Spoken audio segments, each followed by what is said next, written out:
যুক্তরাজ্যের সাধারণ নির্বাচনের ভোট গ্রহণ চলছে। ভোট গ্রহণ শুরুর পরই স্ত্রীকে সঙ্গে নিয়ে ভোট দিয়েছে যুক্তরাজ্যের প্রধানমন্ত্রী ঋষি সুনাক।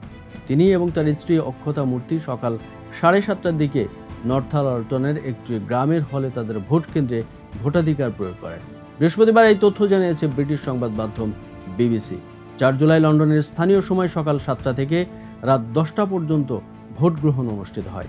স্থানীয় বিদ্যালয়, কমিউনিটি হলের মতো ভবনগুলোকেও পোলিং স্টেশন হিসেবে ব্যবহার করা হচ্ছে। 1945 সালের পর থেকে যুক্তরাজ্যে প্রথমবারের মতো জুলাই মাসে অনুষ্ঠিত হচ্ছে সাধারণ নির্বাচন। এদিকে ইংল্যান্ড, স্কটল্যান্ড, ওয়েলস এবং উত্তর আয়ারল্যান্ডের 40,000 কেন্দ্রে ভোটাররা তাদের পছন্দের প্রার্থীদের ভোট দেয়। এবারে নির্বাচনে প্রথমবারের মতো ভোট দেওয়ার আগে ফটো আইডি বা শনাক্তকরণ ছবি দেখাতে হয়েছে ভোটারদের। এক্ষেত্রে পাসপোর্ট, ড্রাইভিং লাইসেন্স, বয়স্ক বা অক্ষম ব্যক্তির বাস পাস এবং ওয়েস্টার 60+ কার্ড সহ মোট 22 ধরনের আইডি কার্ড গ্রহণযোগ্য হিসেবে ধরা হয়। হাউস অব কমন্সের 650 সদস্যকে নির্বাচনের জন্য প্রায় 4,60,00,000 ভোটার রয়েছে। প্রতিটি জায়গার ফলাফল রাতে এবং শুক্রবার সকালে ঘোষণা করা হবে বলে ধারণা করা হচ্ছে। সরকার গঠনের জন্য রাজনৈতিক দলগুলোকে অর্ধেকেরও বেশি অর্থাৎ অন্তত 326টি আসনে জয় পেতে হবে।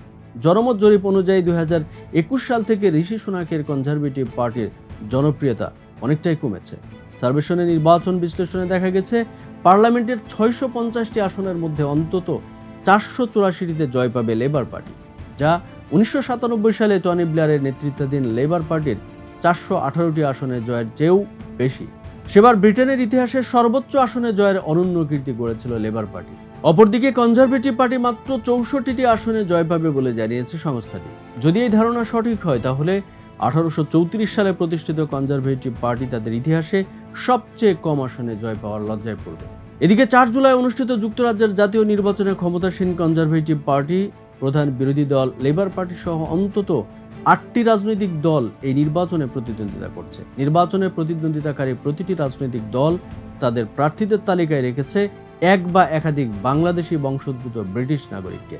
যুক্তরাজ্যের সংবাদ মাধ্যমগুলোর তথ্য অনুযায়ী এবারের নির্বাচনে বিভিন্ন রাজনৈতিক দলের প্রার্থী হিসেবে প্রতিদ্বন্দ্বিতা করছেন মোট 27 জন বাংলাদেশি বংশোদ্ভূত ব্রিটিশ নাগরিক। তাদের সঙ্গে অন্তত আরও 11 জন প্রতিদ্বন্দ্বিতা করছেন নির্দলীয় বা স্বতন্ত্র প্রার্থী হিসেবে। অন্যদিকে এবারের নির্বাচনে লেবার পার্টির প্রার্থী হিসেবে প্রতিদ্বন্দ্বিতা করছেন মোট 12 জন বাংলাদেশি বংশোদ্ভূত ব্রিটিশ নাগরিক। তাদের মধ্যে 4 জনকে পুনঃমনোনয়ন দিয়েছে দলটি।